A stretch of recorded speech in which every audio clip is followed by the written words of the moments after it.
प्रतिभा की पहचान, प्रज्ञा की मुस्कान, सबलांगों का साथी, ये है रेडियो उड़ान।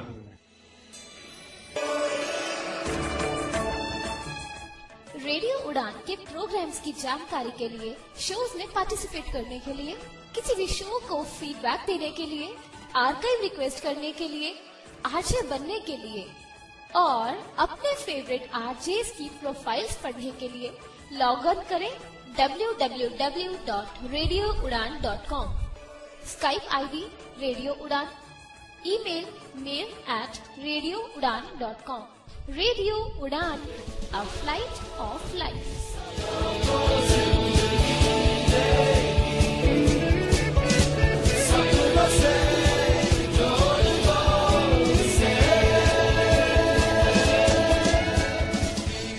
गुड इवनिंग, नमस्कार, सत श्री अकाल। आप सुन रहे हैं रेडियो उड़ान। यह प्रोग्राम कम्युनिटी कलर सीजन 2। मैं हूँ आरजे नरेश कुमार और लेकर आ गया हूँ एक और ब्रांड न्यू शो। जी हाँ, जैसे ही फ्राइडे को 9 बजते हैं ठीक आपकी घड़ी में हम आपके साथ होते हैं कम्युनिटी कलर का एक और एपिसोड लेके हर वीक। और ये एक अकेला प्लेटफॉर्म रेडियो उड़ान पे जो आपको देता है बहुत सारे इन्फॉर्मेशन, बहुत सारी जानकारियाँ, बहुत सारा नॉलेज और क्या हो रहा है आपके पास आसपास में वो हम आपको बताने की पूरी कोशिश करते हैं।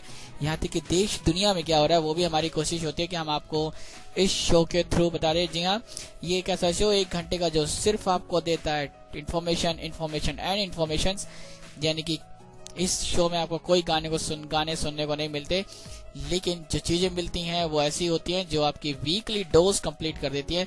अगर पूरे वीक में आप इस शो को एक बार सुन लें, चाहे वो फ्राइडे को 9 से 10 सुने या इसका रीब्रॉडकास्ट सैटरडे को 4 से 5 सुने, तो आपको लगेगा कि पूरे वीक में क्या क्या था उसमें आपने कुछ मिस नहीं किया, सब कुछ सुन लिया जो कुछ डिसेबिलिटी के एरिया में या कह सकते हैं कि क्षेत्र में हो रहा है, चाहे वो हिंदुस्तान में हो रहा हो या हिंदुस्तान के बाहर, पूरी दुनिया में कहीं पर भी कोई भी इम्पोर्टेंट न्यूज जो आपके लिए कुछ मायने रखती है, रेडियो उड़ान आपके लिए लेकर आता है, आपके लिए प्रस्तुत करता है, प्रेजेंट करता है आपके सामने, ताकि आपको उनकी जानकारियां मिलती रहें। इस शो में होते हैं कई सारे सेगमेंट। एक सेगमेंट हमारा जिसमें होते हैं वीकली न्यूज।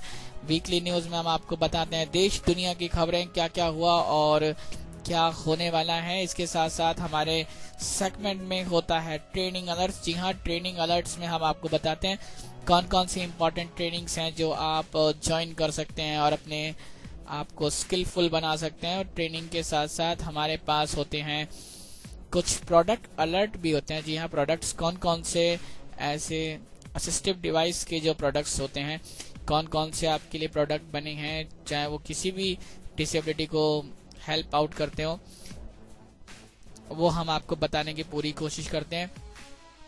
और इस शो का एक और special segment, very special segment जो होता है हमारा जॉब अलर्ट का। जी हाँ, हम आपको देते हैं जॉब अलर्ट्स, कौन कौन से जॉब्स अवेलेबल हैं आपके लिए, आपकी क्वालिफिकेशन के अनुसार आप उनको सुन सकते हैं, चूज कर सकते हैं, अप्लाई कर सकते हैं, उनके डिटेल्स क्या है, कैसे अप्लाई करना है और क्या क्या जॉब की रिक्वायरमेंट है, जॉब के प्लेसमेंट कहाँ पर हो सकती है या किस एरिया में जॉब है, वो सारी डिटेल्स आपको मिलते हैं सिर्फ इस अकेले शो में जिसका नाम है कम्युनिटी कलर्स। और हमारा सीजन 2 चल रहा है, यानी कि इस शो को लोगों ने इतना पसंद किया कि हम इस शो को लगातार चला रहे हैं और ये शो लगातार पिछले 2 साल से चल रहा है। जी हाँ, तो ये एक इन्फॉर्मेशन रेडियो उड़ान के इस शो के बारे में। और बहुत से लिसनर्स हमारे ऐसे हैं जो अपने पास बहुत इम्पोर्टेंट जानकारियां रखते हैं और लिसनर के साथ शेयर करना चाहते हैं। अगर आपके पास भी कोई ऐसी इन्फॉर्मेशन या जानकारी है जो आप लिसनर्स के साथ शेयर करना चाहते हैं, तो बिल्कुल आप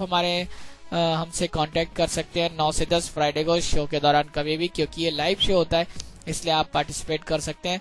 हमारे साथ पार्टिसिपेट करने के लिए या हमारे साथ जुड़ने के लिए आपको हमारी स्काइप आईडी रेडियो उड़ान पे हमें कॉल करना होता है।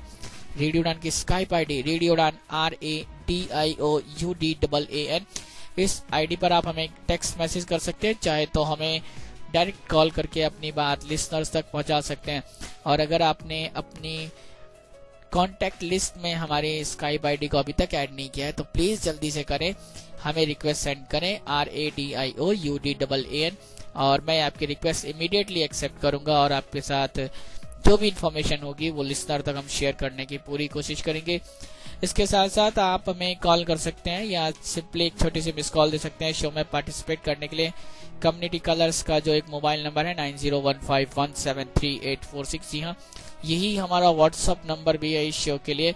वहाँ पे भी आप वॉइस नोट या टेक्स्ट मैसेज ड्रॉप कर सकते हैं। चाहे तो हमारे उड़ान लाइव शो जो व्हाट्सएप ग्रुप है उसमें भी अपने मैसेजेस हमें ड्रॉप करके अपनी बात हम तक पहुंचा सकते हैं। इसके साथ साथ आप रेडियो उड़ान का फेसबुक पेज और फेसबुक ग्रुप को भी ज्वाइन करें, पेज को लाइक करें, वहां पे भी आप अपनी बात हम तक पहुंचा सकते हैं अगर हम वहां पे आप कुछ पोस्ट करते हैं तो। इसके साथ साथ एक और बेहतरीन ऑप्शन, हमारी वेबसाइट विजिट करें www.radioudan.com। फीडबैक सेक्शन में जाएं, अपनी राय हम तक पहुंचाएं और जो आपके दिल में आए वो हमसे कहें। शो के बारे में बताना चाहते हैं बिल्कुल बताएं। कोई शिकायत अगर मुझसे हो तो बिल्कुल शिकायत भी कर सकते हैं। कोई सजेशन हो शो को कैसे बेहतर बनाना है, शो में क्या अपडेट करना चाहते हैं, किस तरह की चीजें आपको, किस तरह की इन्फॉर्मेशन आपको चाहिए जो शायद हम आपको ना दे पा रहे हो, वो भी आप इस शो में हमको बता सकते हैं। तो ये सारी डिटेल्स पूरे 1 घंटे के लिए क्या होने वाला है शो के दौरान वो आपको जानकारी मिल गई है। सभी नए या पुराने लिस्टर जितने सबको पता चल गया कि शो में क्या होने वाला है। बट टाइम हो गया है हमारे पहले सेगमेंट का। पहला सेगमेंट हमारा जो आपको देता है देश दुनिया की खबरें। जी हाँ, वीकली न्यूज और वीकली न्यूज हमारी आरजे निशा पढ़ती हैं जो आपके लिए रिकॉर्ड करके लाती हैं वीकली न्यूज। डेली बहुत मेहनत करती हैं और डेली उनके लिए न्यूज इकट्ठा करना, उसके बाद आपके लिए यहाँ पे प्रेजेंट करना। तो उसके लिए बिल्कुल तैयार हो जाएं कि अगला बारी जो आ रही है वो है हमारे पहले सेगमेंट की। पहला सेगमेंट हमारा आपके लिए है न्यूज अलर्ट। तो वीकली न्यूज को सुने, मैं आऊंगा उसके बाद और आप तब तक सुनते रहें रेडियो उड़ान। और ये रहा आज का पहला सेगमेंट।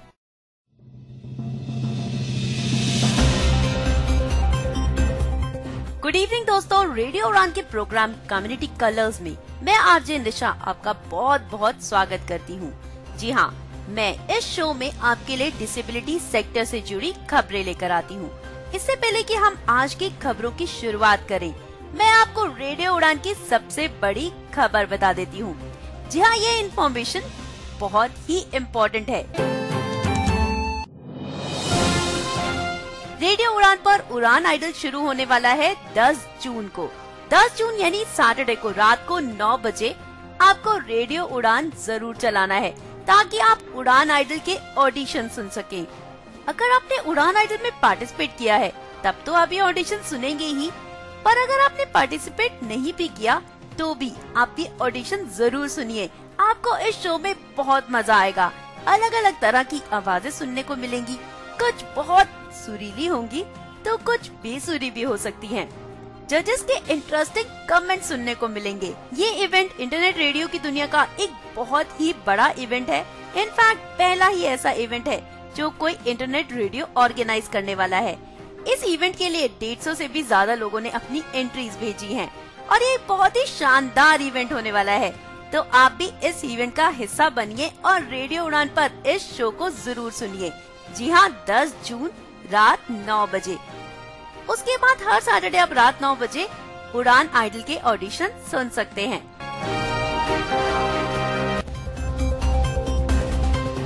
आइए आपको मिलाते हैं 26 साल के नेद्रवन से, जो चेन्नई के रहने वाले हैं। मस्कुलर डिस्ट्रोफी का शिकार हैं, व्हीलचेयर बाउंड हैं।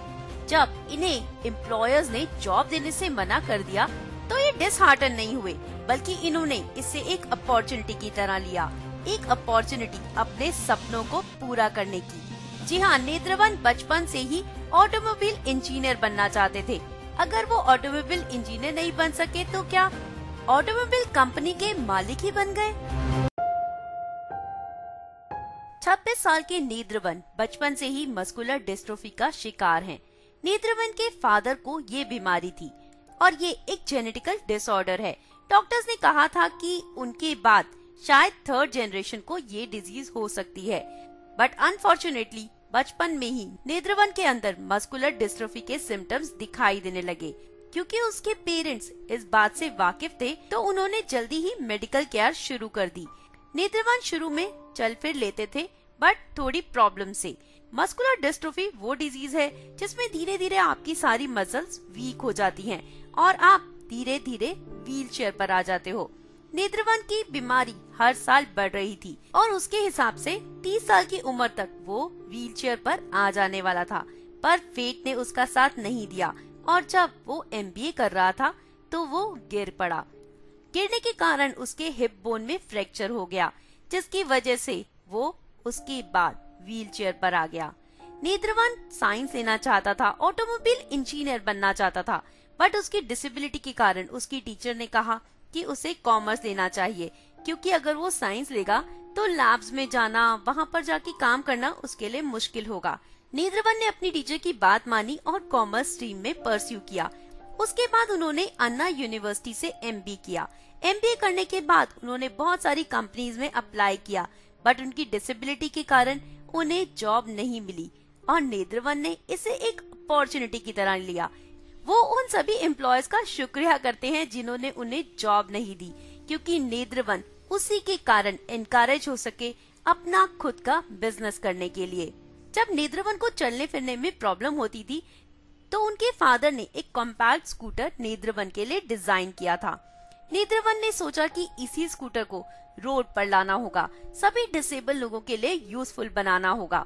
क्योंकि नेत्रवन और उनके फादर ने अपना स्कूटर खुद डिजाइन किया था, वो चाहते थे कि इसे वो एक बिजनेस के रूप में ले, वो बाकी डिसेबल्स के लिए भी स्कूटर्स डिजाइन कर पाए।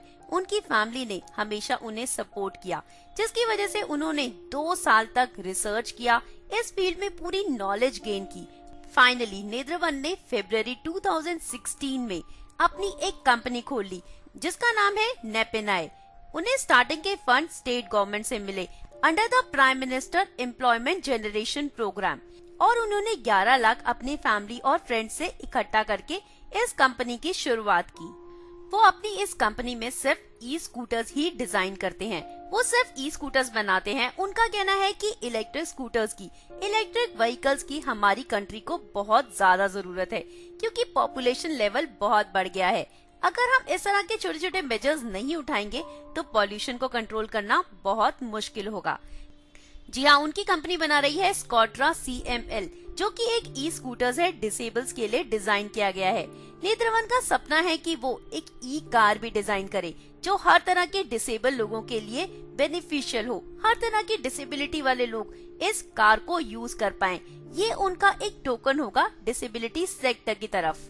अगर स्कॉट्रा CML की प्राइस की बात करें तो इसके बेसिक मॉडल का प्राइस 25,000 है और अगर आप डिफरेंट मॉडरेशंस करवाते हैं तो ये 69,500 तक पहुंच जाता है।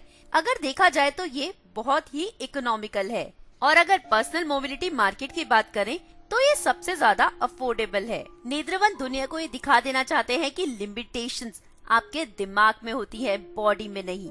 जहाँ पर डिसेबल्स को एनकरेज किया जाता है कि वो जॉब करें, नेत्रवन ने अपने पैशन को फॉलो किया और उन्हें सक्सेस भी मिली। नेत्रवन डिसेबिलिटी सेक्टर के लोगों को यही कहना चाहते हैं कि आप ये ठान लीजिए कि आपको अपने सपने पूरे करने हैं, रास्ता अपने आप दिखाई देने लगेगा।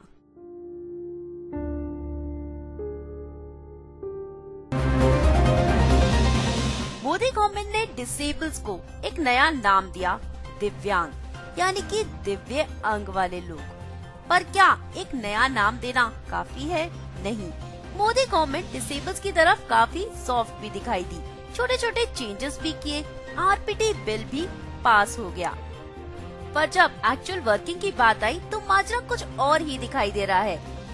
जी हाँ, रिसेंटली ही GST काउंसिल की एक मीटिंग हुई जिसमें बताया जा रहा है कि वो एड्स एंड अप्लायंसेस जो कि डिसेबल यूज करते थे, जिस पर पहले कोई टैक्स या कोई ड्यूटी नहीं थी, उस पर अब GST टैक्स इम्पोज किया जाएगा। जी हाँ, आपने बिल्कुल सही सुना है, जल्दी ही आने वाला GST टैक्स अब से उन एड्स और अप्लायंसेस पर भी लेवी होगा जो कि डिसेबल्स यूज करते हैं। जिन एड्स एंड अप्लायंसेस पर पहले कोई टैक्स नहीं था, अब उन पर GST टैक्स इम्पोज करने की बात की जा रही है। वो मोदी गवर्नमेंट जो कि डिसेबल्स के लिए बहुत सॉफ्ट कही जा रही है, वो मोदी गवर्नमेंट जो डिसेबल्स की भलाई के लिए बहुत कुछ काम कर रही है। तो ये स्टेप मोदी गवर्नमेंट आखिर क्या सोचकर उठाने वाली है? जी हाँ, अभी रिसेंटली ही जीएसटी काउंसिल की एक मीटिंग हुई जिसमें डिसेबल्स के द्वारा यूज किए जाने वाले एड्स एंड अप्लायंसेस पर 5% से 18% तक जीएसटी टैक्स लगाने की बात की गई है, जहां crutches, wheel chairs, tricycles, braillers, artificial limbs, assistive devices, rehabilitation aids और उन कैरेजेस पर जो कि डिसेबल्स के लिए यूज किए जाते हैं, इन सब पर 5% का जीएसटी टैक्स लगाने की बात की गई है। वहीं ब्रेल पेपर, ब्रेल वॉचेस और हियरिंग एड्स पर 12% जीएसटी टैक्स, और अगर आप ब्रेल टाइपराइटर खरीदना चाहते हैं या फिर आप फिजिकली डिसेबल हैं और कार खरीदना चाहते हैं तो आपको 18% तक का जीएसटी टैक्स देना होगा। ये सारी चीजें जो कि large number of disable population use कर रहे हैं, इन पर पहले कोई भी टैक्स नहीं था।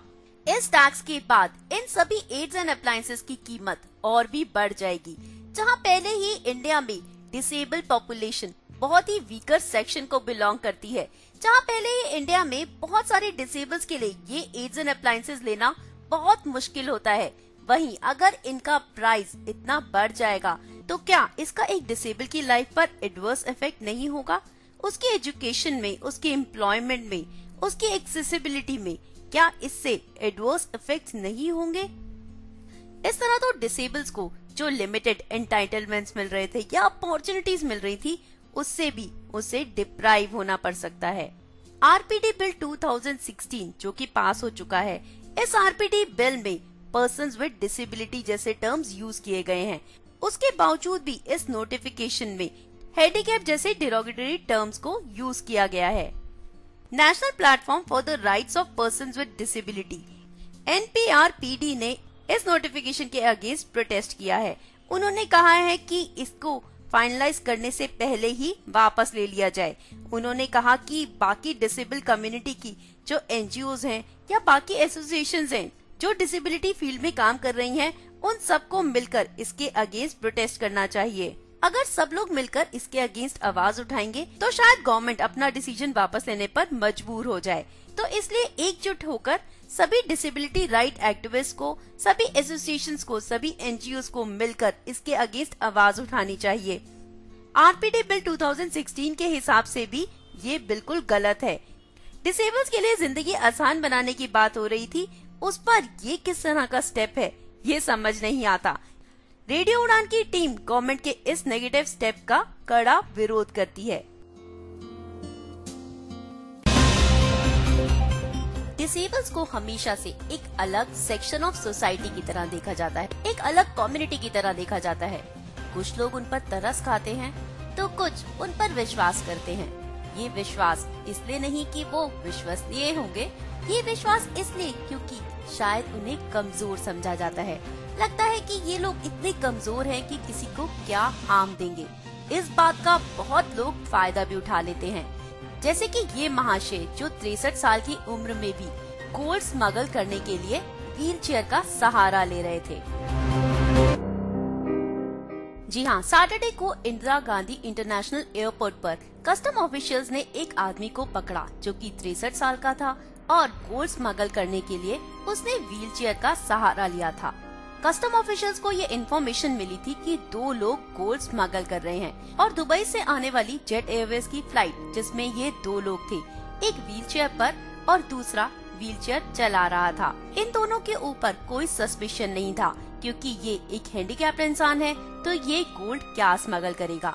But at last green channel के बाद जब इस इंसान को चलने के लिए कहा गया, so he was kind of walking fine. That arose suspicion. उसके बाद इसकी चेकिंग की गई तो पता चला कि ट्राउजर के अंदर एक स्पेशली डिजाइन्ड शॉर्ट्स है जिसमें 4 गोल्ड बार्स ये इंसान कैरी कर रहा था।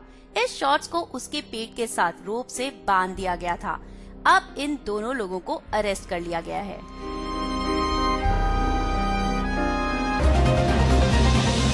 कहीं पर तो लोग डिसेबिलिटी की आड़ में इस तरह के क्राइम्स कर रहे हैं और कहीं ऐसे लोग भी हैं जो अपनी डिसेबिलिटी को हाइड कर रहे हैं, अपनी आइडेंटिटी को हाइड कर रहे हैं ताकि वो क्राइम कर सके। हमारा मानना है कि नेगेटिविटी इंसान के दिमाग में होती है, उससे उसकी डिसेबिलिटी का कोई लेना देना नहीं। पर अगर एक डिसेबल क्राइम करता है, चीट करता है तो उससे पूरी डिसेबल कम्युनिटी को लेट डाउन होना पड़ता है। उससे पूरी डिसेबल कम्युनिटी जैसे जवाबदेह हो जाती है।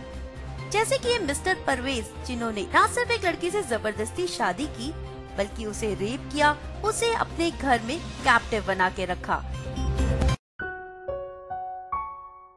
23 साल की ये लड़की, जिसका नाम रिवील नहीं किया गया है, ये दिल्ली यूनिवर्सिटी में पढ़ती थी।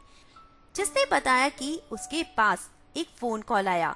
सामने वाले ने अपना नाम परवेज बताया और लड़की से दोस्ती करने की इच्छा जाहिर की। पहले तो इसने दोस्ती करने से मना कर दिया, पर फिर बार बार वो लड़का इसको मैसेजेस भेजता रहा उससे दोस्ती करने के लिए। ये कहता रहा कि दोस्ती करने में कोई हार्म नहीं। जिसके बाद ये लड़की कन्विंस हो गई और उसे अपना दोस्त बना लिया। कुछ समय के बाद इन दोनों ने मिलने की बात की। तब इस लड़के ने अपनी आइडेंटिटी हाइड करने के लिए अपने एक दोस्त को वहाँ पर बुला लिया। इसने उस दोस्त को परवेज कहा, जबकि अपने आप को परवेज का दोस्त। लड़की ने जब उस लड़के को देखा जो कि काफी हैंडसम था, तो वो इम्प्रेस हो गई। धीरे धीरे वो लड़की शादी के लिए भी राजी हो गई। अब परवेज ने इस लड़की को दोबारा मिलने के लिए बुलाया। जब ये लड़की उस जगह पर पहुंची, तो वहाँ उस लड़के की जगह परवेज खुद ही था। ये लड़की हैरान हुई और पूछा उसके बारे में, तो परवेज ने बताया कि वो अपने घर पर तुम्हारा इंतजार कर रहा है। फिर ये लड़की परवेज के साथ उसके घर चली गई। वहाँ जाकर परवेज ने अपनी आइडेंटिटी रिवील की, जिस पर इस लड़की ने शादी करने से इनकार किया। उसने कहा कि वो परवेज के साथ शादी नहीं करना चाहती, जिस पर परवेज को बहुत गुस्सा आया। उसने इस लड़की की ड्रिंक में कुछ मिलाकर इसे बेहोश कर दिया और जबरदस्ती शादी के पेपर्स पर साइन करवा लिए। उसके बाद इस लड़की को रेप किया और अपने घर में बंद कर दिया। कुछ दिनों के बाद ये लड़की वहाँ से भागी और गोकुलपुरी पुलिस स्टेशन में जा पहुँची। तब जाकर ये इंसिडेंट दर्ज हुआ।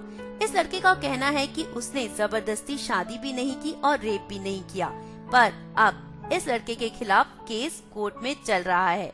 एक्चुअल में डिसेबल्स के साथ नॉन डिसेबल्स शादी नहीं करना चाहते, जिस पर ये लड़का बौखला गया था। वो जबरदस्ती किसी के साथ शादी करना चाहता था। क्या शादी जैसा पाक रिश्ता भी जबरदस्ती निभाया जा सकता है? क्या आप जबरदस्ती किसी को अपने साथ उम्र भर रहने के लिए मजबूर कर सकते हैं? इस तरह की बातें हम सबको समझनी चाहिए। डिसेबल या नॉन डिसेबल, जबरदस्ती शादी का, प्यार का रिश्ता कभी नहीं निभाया जा सकता। अगर सामने वाला आपको सच में प्यार करता है तो उसके लिए आपकी डिसेबिलिटी मैटर नहीं करेगी, पर अगर उसके लिए आपकी डिसेबिलिटी मैटर कर रही है तो वो आपको प्यार नहीं करता। आपको उसे वहीं पर छोड़ देना चाहिए। किसी के साथ जबरदस्ती इस तरह का सलूक करना ये बिल्कुल भी सही नहीं। रेडियो उड़ान की पूरी टीम इस एक्शन को कंडेम करती है और चाहती है कि परवेज को कड़ी से कड़ी सजा दी जाए।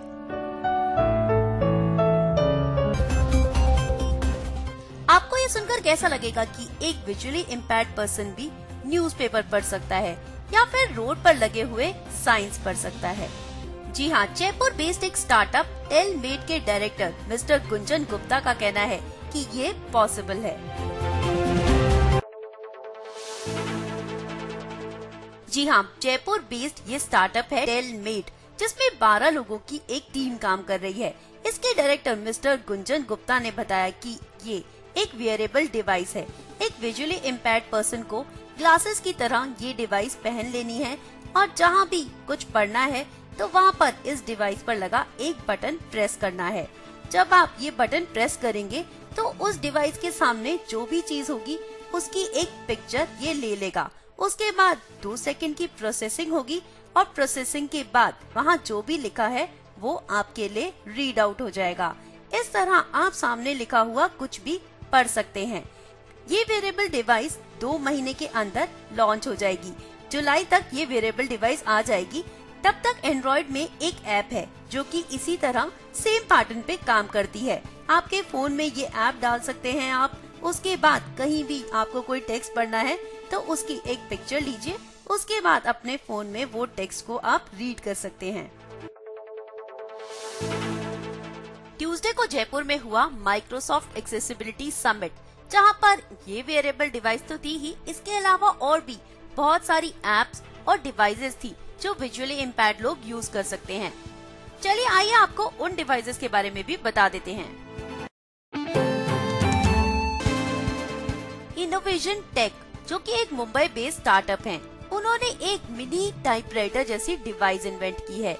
ये डिवाइस जो कि एक विजुअली इम्पेयर्ड पर्सन के लिए पर्सनल कंप्यूटर का काम करेगी। इस डिवाइस का नाम है क्रिसेंट ब्रेलबी। जी हाँ, इनोवेशन टेक की ये डिवाइस सिर्फ 20,000 रूपए की है। इसकी कीमत बहुत कम है और ये डिवाइस लैपटॉप, कंप्यूटर और फोन के साथ भी कनेक्ट हो सकती है। आप इस डिवाइस में पेन ड्राइव भी लगा सकते हैं और नॉर्मल टेक्स्ट को ब्रेल में कन्वर्ट भी कर सकते हैं। इस डिवाइस के साथ एक ब्रेल टाइपराइटर भी है, जिससे कि आप ब्रेल में लिख सकते हैं और वो नॉर्मल टेक्स्ट में कन्वर्ट हो जाएगा। ये एक तरह का ब्रेल टैबलेट है स्टैंड अलोन मोड में। इससे आप किसी भी नॉर्मल टेक्स्ट को ब्रेल में कन्वर्ट कर सकते हैं और ब्रेल को नॉर्मल टेक्स्ट में कन्वर्ट कर सकते हैं। इसके अलावा नारायणन रामकृष्णन ने यहाँ पर डिस्प्ले किया था FJ टाइपर, जो कि एक टच टाइपिंग ट्यूटर है फॉर विजुअली इम्पेयर्ड पर्सन्स। इसमें ऑडियो फीडबैक का फीचर है। आप इस कीपैड पर कोई भी बटन दबाएंगे तो ऑडियो फीडबैक के जरिए आप सुन सकते हैं। इस कीबोर्ड की मदद से आप कीबोर्ड को एक्सप्लोर कर सकते हैं, उसकी कीज से फेमिलियर हो सकते हैं। A unique exhibition has been held in Chennai, which has been inspiring lot of Chennaiites. Yes, in this exhibition, paintings of artists with disabilities has been displayed. जी हाँ, चेन्नई में एक एग्जीबिशन हुई जो कि बाकी एग्जीबिशन से डिफरेंट थी, क्योंकि इस एग्जीबिशन में जो आर्टिस्ट थे वो डिसेबल्स थे। चेन्नई के बहुत सारे डिसेबल लोगों ने इस एग्जीबिशन में अपनी पेंटिंग्स डिस्प्ले की। इस एग्जीबिशन ने बहुत सारे फिल्म एक्ट्रेस और एक्ट्रेसेस को भी अट्रैक्ट किया। वो लोग भी ये एग्जीबिशन देखने आए और उन्होंने कहा कि ये सारा काम बहुत ही इंस्पायरिंग है। जो लोग इन आर्टिस्ट के साथ क्लोजली काम करते हैं, उनका कहना है कि हमें जब बच्चा बहुत छोटा होता है तभी से आर्ट को इंट्रोड्यूस कर देना चाहिए। मैथ, साइंस, हिस्ट्री यही एक बच्चे की डेवलपमेंट के लिए काफी नहीं है, उसे आर्टिस्टिक होना भी जरूरी है। अगर किसी के अंदर आर्टिस्टिक कैलिबर है तो उसे बाहर लाना भी बहुत जरूरी है। It's not just make in India but innovate in India. हमें इंडिया का फ्यूचर अगर ब्राइट बनाना है तो यहाँ पर नए नए इनोवेशंस करते रहने होंगे। इसी तरह की बहुत सारी इनोवेशंस इस एग्जीबिशन में भी हुई थी। सुवेदा गणेश, जो कि हियरिंग इम्पेयर्ड हैं, वो पेंटिंग करती हैं और उनकी पेंटिंग्स इस एग्जीबिशन में डिस्प्ले हुई थी। ये 100 से भी ज्यादा लोगों को अभी तक ट्रेन कर चुकी हैं। 39 इयर्स के नरसिम्हलू, जिनको सेरिब्रल पॉलिसी है, ये अपने पैर से एम्ब्रॉयडरी करते हैं। उदय कुमार, जो कि ऑर्थोपेडिकली चैलेंज्ड हैं, ये एक दिन में 1 स्क्वायर इंच ही पेंट कर पाते हैं। एक पेंटिंग को पूरा करने के लिए इन्हें 4 से 6 वीक्स लग जाते हैं। इसी तरह के चेन्नई के बहुत सारे डिसेबल आर्टिस्ट ने इस एग्जीबिशन में पार्ट लिया और इस एग्जीबिशन को बहुत सारे एक्ट्रेस, एक्ट्रेसेस और बड़ी बड़ी पर्सनालिटीज ने आकर देखा भी और अप्रिशिएट भी किया।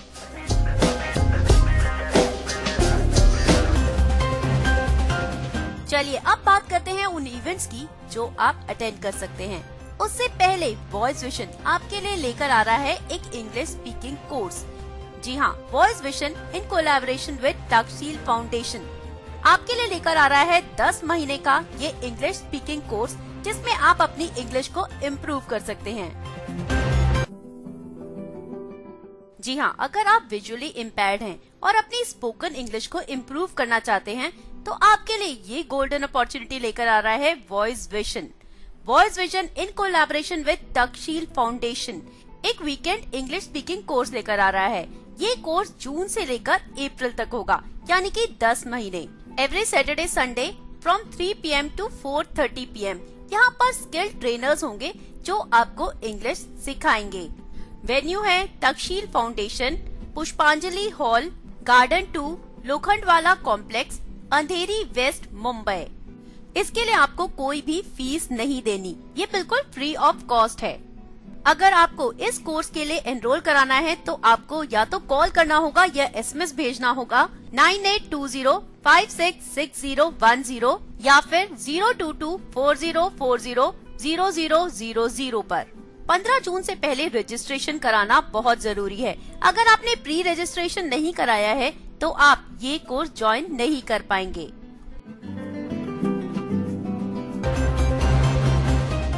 चलिए अब बात करते हैं इवेंट की, जिसे अटेंड कर आप अपने लिए लाइफ पार्टनर ढूंढ सकते हैं, एक बेस्ट फ्रेंड ढूंढ सकते हैं या फिर अपने लिए जॉब अपॉर्चुनिटी ढूंढ सकते हैं। ये जान सकते हैं कि आपके लिए क्या अच्छा है।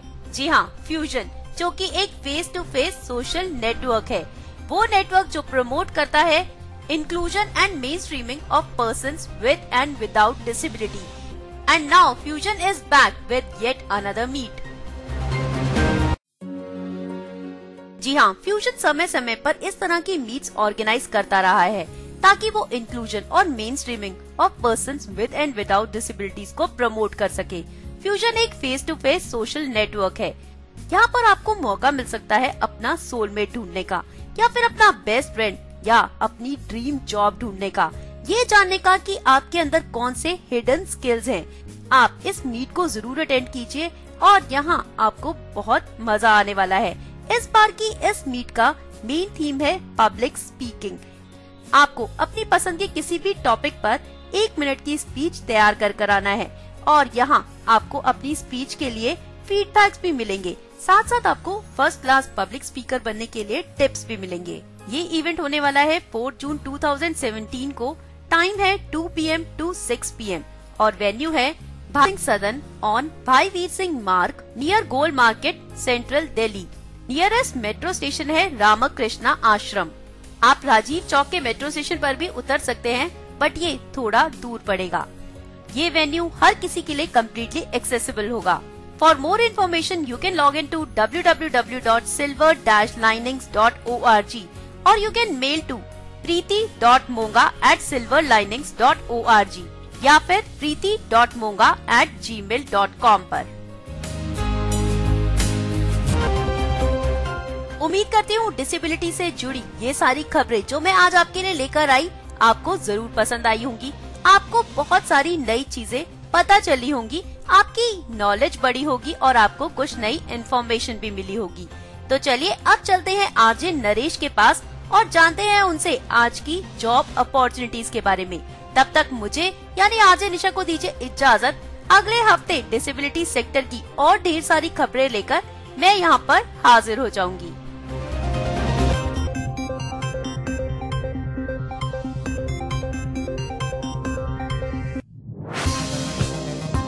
बैरियर ब्रेक पेश करता है नया app news hook.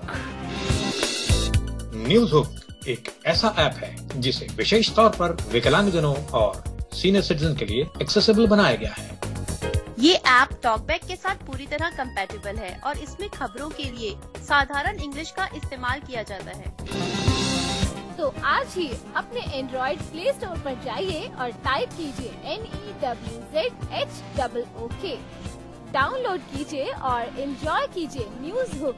News hook के साथ खबरें पढ़ते रहिए और एंजॉय करते रहिए। News hook, a treasure of information.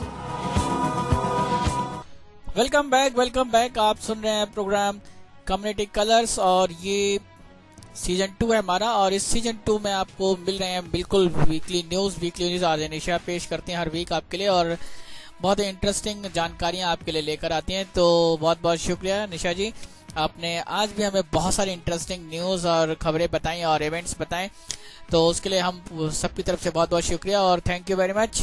इसके साथ साथ बारी आ गई है आज के जॉब अलर्ट्स की। जी हाँ, एक जो वीकली न्यूज के बाद हमारा सेगमेंट होता है वो है जॉब अलर्ट्स।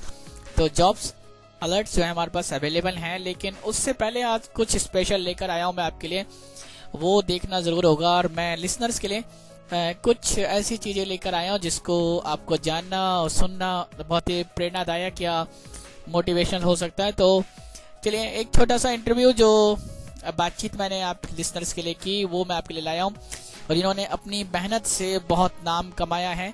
आज पूरा हिंदुस्तान इनको जानता है, हिंदुस्तान के कोने कोने से लोग इनको जान रहे हैं, मुबारकबाद दे रहे हैं। रेडियो उड़ान की टीम ने भी इनको मुबारकबाद दी है, हमने भी इनको विश किया।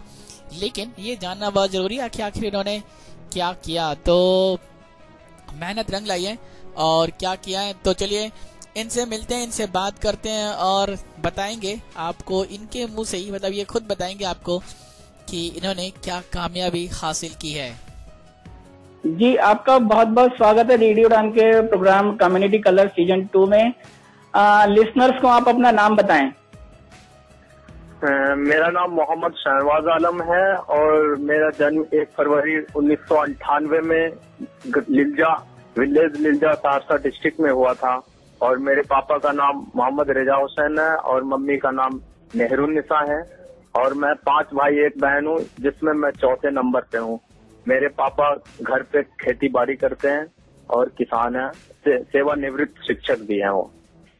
तो शहनवाज कहाँ से, जो डिस्ट्रिक्ट आपने बताया, कहाँ किस स्टेट में पड़ता है ये बिहार में पड़ता है जी। तो पहली हमारी पूरी टीम की तरफ से और सभी लिसनर्स की तरफ से आपको बहुत बहुत मुबारक कि आपने इतनी अच्छी सफलता पाई और थैंक यू सर, इतने अच्छे मार्क्स लिए। और जहाँ तक हमें जो सूचना है हमारे पास, अभी तक NIVH के जब से स्कूल खुला है तब से या स्टार्ट हुआ तब से अभी तक ये परसेंटेज जो सबसे हाईएस्ट रही है। Yes sir. तो शहनवाज कैसा लग रहा है, इतना एक ऐसा आप ऐसे स्टूडेंट हो गए हैं जो पहली बार इतने परसेंटेज लाया है, पिछले लगभग 1959 के बाद से अभी तक इतने परसेंटेज, मतलब अगर आप बोलें तो बहुत लंबा टाइम होता है उसमें इतने सारे परसेंटेज लाना, और फिर अब लोगों का जो रिस्पांस है कैसा फील हो रहा है? बहुत अच्छा फील हो रहा है, हर तरफ से बधाइयां मिल रही है और बस मैं यही कहूंगा कि मम्मी पापा का आशीर्वाद और टीचरों की मेहनत है, मैं इन्हीं को अपना श्रेय देना चाहूंगा और दोस्तों को और भाइयों को। तो कैसे तैयारी की, कुछ बताएं लिसनर्स को कि जो इतना परसेंटेज आपने लिए उसके लिए तैयारी कैसे की? बहुत ज्यादा पढ़ाई या स्मार्ट स्टडीज की, क्या किया?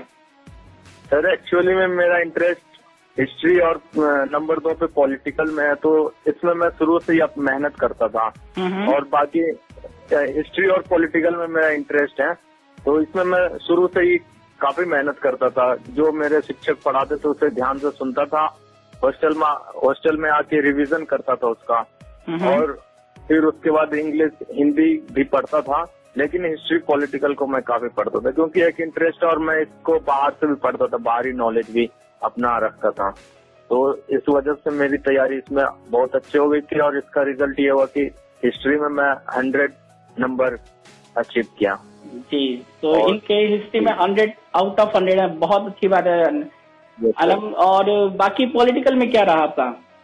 पॉलिटिकल में 95 था जी, पॉलिटिकल में 95। तो शहनवाज की कुछ खास तैयारी आपने बोर्ड के लिए की? कभी प्रेशर फील नहीं हुआ कि 12th का बोर्ड है उसके लिए ज्यादा पढ़ाई करनी पड़ेगी, कुछ ऐसा कुछ प्रेशर कभी फील होता हो आपको?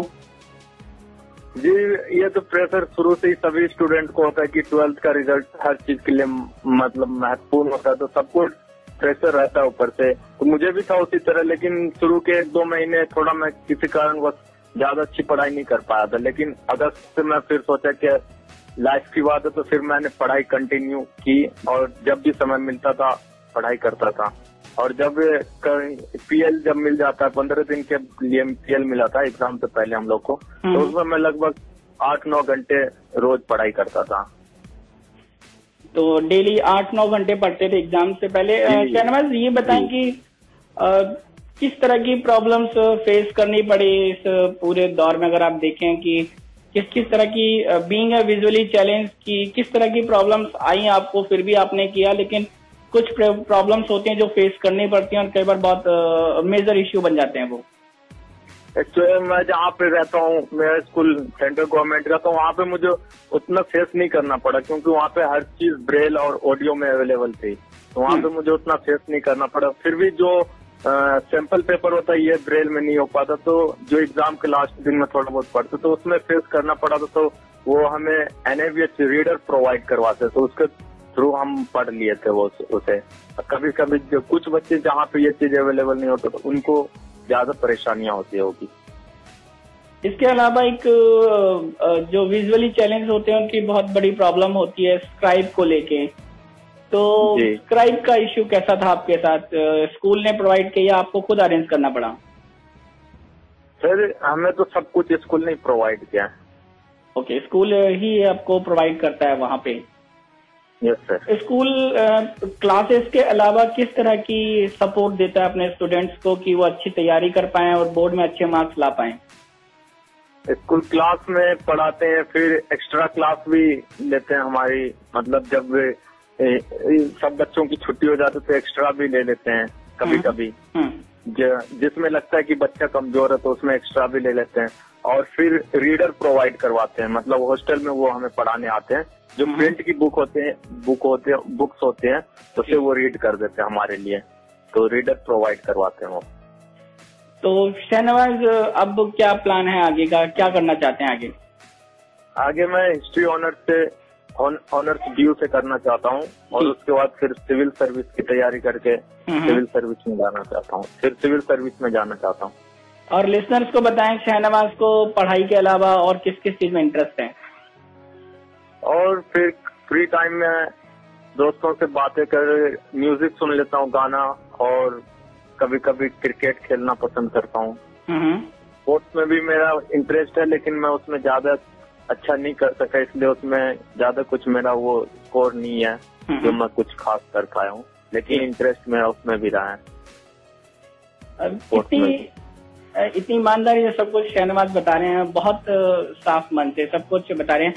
शहनवाज, बताएं उन बच्चों को जो आने वाले हैं, अब बोर्ड का बहुत प्रेशर रहता है, फैमिलीज का, स्टूडेंट्स का, अपने फ्रेंड सर्कल का, स्कूल का बहुत प्रेशर होता है, तो जो बच्चे अब आने वाले हैं उनको क्या सलाह देंगे कि कैसे तैयारी करें अपने बोर्ड एग्जाम्स की?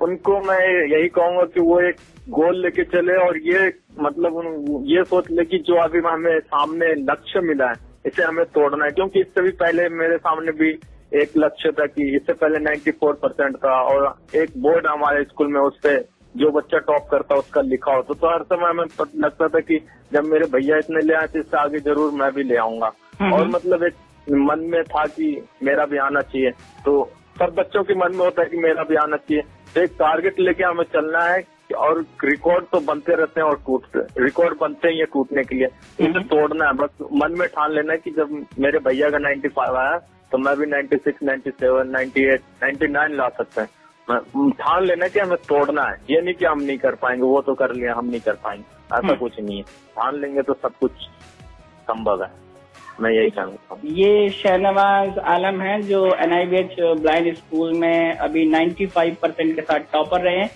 और पिछले 58 साल के इतिहास में ऐसा हुआ है स्कूल में जब कोई स्टूडेंट 95% लेकर आया। शहनवाज, रेडियो उड़ान के साथ बात करने के लिए बहुत बहुत शुक्रिया, आपने इतना वक्त दिया और अपनी सारी बातें हमको बताई, बहुत बहुत शुक्रिया।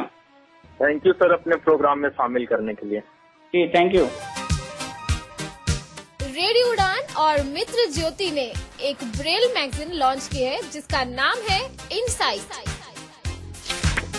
इस ब्रेल मैगजीन में आपको पढ़ने के लिए मिलेंगे education, health, technology, business, lifestyle, sport और तमाम सब्जेक्ट से रिलेटेड बेहतरीन आर्टिकल।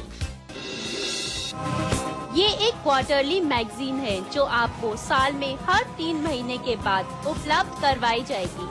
इस मैगजीन का सालाना शुल्क है 100 रुपए, और इसे प्राप्त करने के लिए आज ही अपना एड्रेस मेल करें admin.office@mitrajyoti.org पर, admin.o@mitrajyoti.org।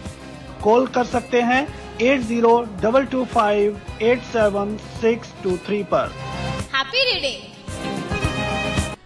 तो लिसनर्स, ये थे मोहम्मद शहनवाज आलम जो बिहार से संबंध रखते हैं और NIBH में अपनी एजुकेशन ले रहे थे। वहाँ पे उन्होंने 95% स्कोर किया है, और प्रिंसिपल जो वहाँ के उन्होंने बताया कि 1959 यानी कि 1959 से लेके आज तक ऐसा पहली बार हुआ है जब किसी स्टूडेंट ने हमारे स्कूल में इतना स्कोर किया हो।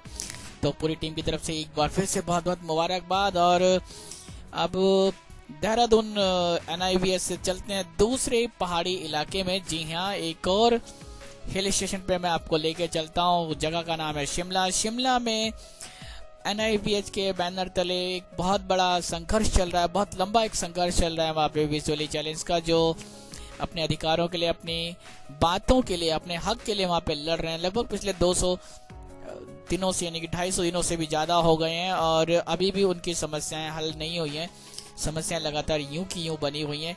उसके लिए भी आज हमने वहां पे भी अपने एक सहयोगी से बात की जो हमें हर बार अपडेट देते हैं, पंकज ठाकुर, और लगातार अपडेट्स उनके यहाँ से हमको मिलती रहती हैं। तो चलिए आज उन्होंने हमें फिर से एक और अपडेट दी। जो एक रिसेंट एक मीटिंग हुई उनकी, जो हिमाचल प्रदेश के सीएम है, मुख्यमंत्री, उनसे उनकी मीटिंग हुई और क्या क्या उन्होंने बताया, चलिए वो सुनते हैं और उसके बाद मैं आऊंगा आपके पास वापस। बहरहाल ये जो बातचीत है इसको सुने। मैं पंकज ठाकुर शिमला से, national federation of the blind से। तो हमारा जो धरना है उसको आज 270 दिन लगभग हो गए हैं। 5 सितंबर को ये शुरू हुआ था। तो उसके बाद ये कई ऐसे आयामों से गुजरा, जैसे कि सब लोगों की खासतौर पे रेडियो उड़ान इस पूरे इवेंट को कवर कर रहा है पिछले लंबे समय से। तो जिसमें कि चक्के जाम हुए, आमरण अनशन हुआ, पुलिस के साथ हमारी हाथापाई हुई, ये सब चीजें होने के बाद भी कोई सकारात्मक परिणाम नहीं निकल रहा था। तो अभी हमने फिर से इनको चेतावनी दी कि अब हम रैलियों पे रैलियां करेंगे, शहर का मार्च होगा और कॉन्टिन्यूसली रैलीज होंगी। तो उस वजह से इन्होंने हमें थोड़ा सा रोकने के लिए, और जब यहाँ पर प्रधानमंत्री का जो दौरा था लास्ट मंथ, तो उस टाइम में भी ऐसी स्थितियां बन गई थी। 2-3 बार इन्होंने जब झूठे वादे किए तो एट लास्ट इनको वादा पूरा अपना करना पड़ा और इन्होंने मुख्यमंत्री महोदय से हमारी परसों मीटिंग करवाई, और जिसमें कि सीएम ने हमारे जो रवैये को है बहुत पॉजिटिवली लिया, हमारे पूरे इशू को। और उससे पहले भी 2 बार की, 15 फरवरी के बाद सीएम का जो रुख है वो बहुत पॉजिटिव है और उन्होंने निर्देश दिए हैं ब्यूरोक्रेसी को कि इनका जो काम है वो कर दें। और ब्यूरोक्रेसी उसमें कोई ज्यादा संजीदगी दिखा नहीं रही है। मतलब सीएम के सामने हाँ करते हैं और उसके बाद वो कुछ भी मनमानी करते हैं। तो परसों की मीटिंग में भी ऐसा ही हुआ कि सीएम साहब ने तो कहा कि ये मामला इनका अब तक होना चाहिए था। आप लोगों ने 15-15 दिनों का जो है टाइम कई बार इन्हें दिया है मेरी अध्यक्षता में भी, तो अब तक क्यों नहीं हो रहा है।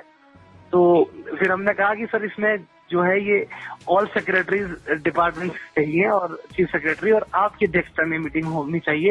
ये जो पहली मीटिंग हुई थी उसमें कुछ चीजें रह गई थी और जो चीजें हुई भी पास वो इम्प्लीमेंट उसमें से कुछ नहीं हुआ। तो उन्होंने कल के लिए डायरेक्शन दिया कि उनकी जो पर्सनल सेक्रेटरी है सुभाष आलूवालिया की, वो आपको कल डेट दे देंगे। तो जब कल हमने उनको फोन किया तो उन्होंने कोई रिस्पॉन्स हमें नहीं दिया और हमें इसकी उन्होंने कोई डेट वगैरह नहीं दी। तो उससे हमारे जो लड़के थे वो काफी गुस्साए हुए थे और आज हमने सचिवालय के बाहर प्रदर्शन किया और चक्का जाम की धमकी दी। और उसके बाद हमारी मीटिंग उनके साथ हुई, आलूवालिया जी के साथ हुई। और मीटिंग के बाद फिर हमें 16 जून की जो है तारीख दी गई है। हमारा प्रयास था कि हम थोड़ा दबाव इन पर बरतें कि ये 6-7-8 तारीख को मिल जाए। हिंदू शिमला में भी नगर निगम के चुनाव हैं, उसके बाद छुट्टियां हैं और 13, 14, 15 को राष्ट्रपति का दौरा है शिमला का।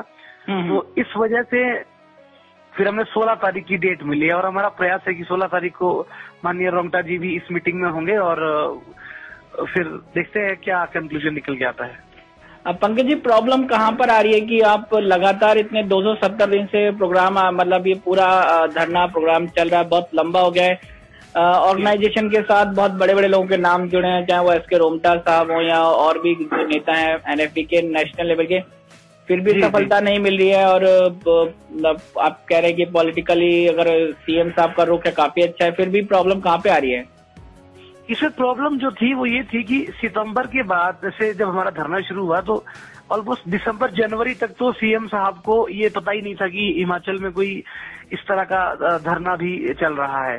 तो जब ये दिसंबर जनवरी में उनके बाद नोटिस में आई तो उनका जब आमरण अनशन हमारा शुरू हुआ, जब उसको ब्रेक करने की बात आई, एक चक्का जाम हुआ था, फिर जाके कहीं ये जो सीएम साहब के नोटिस में आई। उससे पहले यहाँ ये मैं मानता हूँ कि सीएम साहब के काफी दौरे थे, काफी टूर्स चल रहे थे, तो उस वजह से भी शायद उनको नहीं, पर हम ये कह सकते हैं कि उन्हें 3-4-5 महीने पता नहीं था। जब उनके नॉलेज में बात आई तो उसके बाद सीएम साहब का जो रवैया था वो बहुत ही पॉजिटिव था। वो शुरू में ही जब फर्स्ट मीटिंग हुई उन्होंने कहा कि कर दो, कितने दिनों में होगा। सेक्रेटरी वेलफेयर को टाइम दिया गया तो उन्होंने कहा कि 15 दिनों में हो जाएगा, जबकि उससे पहले सेक्रेटरी वेलफेयर में 2 महीने का टाइम ले चुकी थी।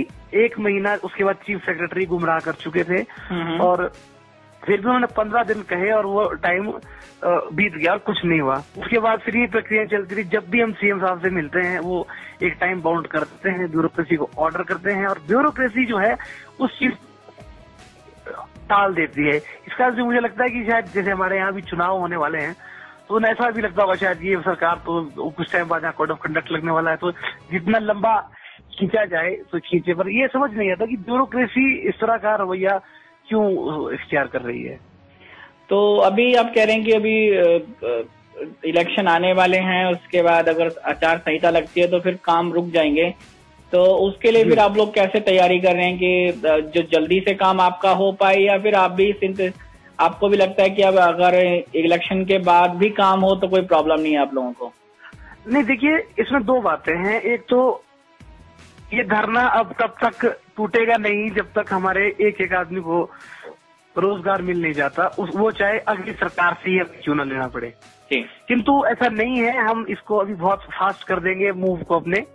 अभी हमारा कोशिश है कि अभी जैसे गर्मियों की छुट्टियां पंजाब में होती हैं या बाकी भी स्टेट्स होती हैं, वैसे हैं तो अभी तक बातें किसी जगह से हमें कोई मदद नहीं मिली है। पर इन फ्यूचर हमारी कोशिश रहेगी कि मतलब दिल्ली से किस तरह के निर्देश लाए जाएंगे जो हमारे राज्य हैं वहां से लोग आए, हमारा इस आंदोलन में आगे इसको बढ़ाएं। बाकी 16 तारीख को अगर मीटिंग होती है तो हमारी पूरी कोशिश रहेगी कि माननीय रोंगटा जी इस मीटिंग में हों, और उसके बाद भी अगर नहीं कुछ हो पाता है तो हम फिर 27-28 के आसपास आमरण अनशन दोबारा से शुरू हो जाएगा। और फिर आमरण अनशन का जो स्तर है फिर वो पिछली बार उन्होंने 14 दिन में एक झूठा शासन देके हम कहीं धोखा हमें दिया, आमरण अनशन हमारा तोड़वाया। इस बार ऐसा नहीं होगा। जी बिल्कुल पंकज जी, अगर रेडियो उड़ान के प्लेटफॉर्म से अगर आपको अपने सुनने वालों को या जो आपको बाहर से सुन रहे हैं जो सपोर्ट करना चाहें, उन्हें कोई संदेश देना चाहें या उनके लिए कोई मैसेज हो, बिल्कुल यहाँ से कन्वे कर सकते हैं। जी, जहाँ तक सपोर्ट की बात है तो हमें इस वक्त अगर सपोर्ट की जरूरत है तो हमें सिर्फ लोगों का यहाँ पर शिमला में प्रेजेंस चाहिए अपनी रैलियों में। उसके अलावा हम सब चीज बहुत अच्छे से चल रही है। फेडरेशन पिछले 8-9 महीनों से धरने को चला रही है। हम बहुत फाइनेंशियली भी सब बहुत अच्छा है। बस ये है कि यहाँ पर हिमाचल में एक तो विषम भौगोलिक परिस्थितियां होने के कारण लोगों को जुड़ना मुश्किल हो जाता है, और फिर यहाँ पर स्ट्रेंथ है भी बहुत कम लोगों की। उस हिसाब से हम इतनी स्ट्रेंथ नहीं जुटा पाते हैं कि गवर्नमेंट को हिला दिया जाए। ये तो हमारे लोग बड़े जज्बे के साथ काम करते हैं, तभी थोड़े से लोग बहुत सारे लोगों की भूमिका निभा रहे हैं। तो हमारी जो हमेशा यही अपील रहती है शुरू से कि जब हमारी रैलियां हो उसमें लोग ज्यादा से ज्यादा संख्या में आए, हमारी जो बातें हैं, हमारे यहाँ पर जो घट रहा है वो तो आप लोग उसको कवर करते ही हैं, उसके लिए मैं आपका बहुत शुक्रगुजार हूँ। किंतु बस लोगों से इतनी अपील है कि एटलीस्ट जो हमारे नियरेस्ट स्टेट्स के लोग हैं, जब हमारी रैलियां होती हैं और वो हर ग्रुप में डाला जाता है, उसको आपके रेडियो उड़ान के ग्रुप में भी अपडेट करते हैं, तो उसमें लोग ज्यादा से ज्यादा तादाद में जुड़े और हमारी मदद करें, हमारी रैली को कामयाब बनाएं। जी, जो लोग आपकी मदद करना चाहें या कांटेक्ट करना चाहें वो कैसे कांटेक्ट कर सकते हैं आप लोगों से?